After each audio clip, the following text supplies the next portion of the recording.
पे हम अपना वार करेंगे। तो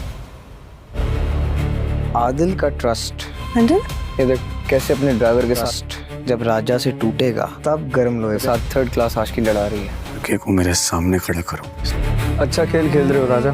मेरे टर्की से वापस आने तक उस लड़के मैं नहीं चाहता रानी इस घर की बहू बने।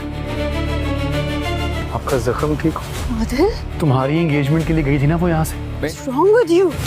सारे झमेले से पहले हम लंदन चले जाएंगे। अगले एपिसोड में आप देखने वाले हैं कि राजा से मिलने के बाद रानिया इस हद तक डिस्टर्ब होगी कि रास्ते में उसका छोटा सा एक्सीडेंट हो जाएगा और इसके बारे में आदिल सुल्तान को जब खबर मिलेगी तो वो हॉस्पिटल में भागा भागा पहुंचेगा। राजा भी रानिया के एक्सीडेंट की खबर मिलते ही हॉस्पिटल में पहुंच जाएगा, लेकिन आदिल सुल्तान वहां पर राजा को डांटेगा कि उसकी वजह से ये सारा माजरा हुआ है। हालांकि इस मामले में राजा का कोई भी कसूर नहीं होगा, लेकिन आदिल सुल्तान को यही लगेगा कि हर वक्त रानिया के साथ राजा को मौजूद होना चाहिए था। आदिल जब रानिया के हॉस्पिटल से डिस्चार्ज होने के बाद उसे घर पे खुद छोड़ने के लिए जाएगा तो रास्ते में रानिया का रवैया आदिल के साथ बहुत ही बुरा होगा। आदिल थोड़ी सी केयर भी करना चाहेगा तो रानिया उसे ज़रा भी अपने करीब नहीं आने देगी, जिसकी वजह से आदिल को शिद्दत से इस बात का एहसास होगा कि सब कुछ उस लड़के की वजह से हो रहा है जिसको रानिया पसंद करती है। इसलिए आदिल सख्ती से राजा को यही कहेगा कि कहीं से भी वो लड़का ढूंढ के लाओ जिसको रानिया पसंद करती है। उसके बाद आदिल सुल्तान का टर्की का प्लान बन जाएगा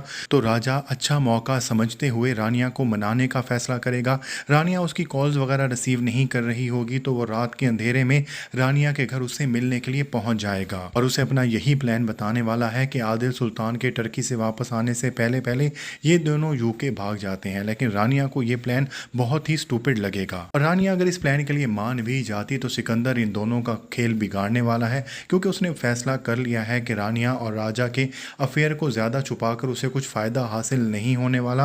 उसने जो अगली चाल चलनी है उसके लिए ज़रूरी है कि आदिल सुल्तान को जल्द ये पता चल जाए कि राजा और रानिया के दरमियान कुछ चल रहा है और रानिया को एक्सपोज करने के लिए वो ईमान को इस्तेमाल करेगा और उसे वो सारी वीडियोस दिखा देगा जिससे ये साबित हो रहा होगा कि राजा और रानी के दरमियान काफ़ी प्यार मोहब्बत है और ईमान ये मौका कभी भी हाथ से नहीं जाने देने वाली। और जल्द ही आदिल सुल्तान को इस बात का इल्म होने वाला है कि जिस लड़के को वो ढूंढ रहा है वो कोई और नहीं बल्कि राजा ही है।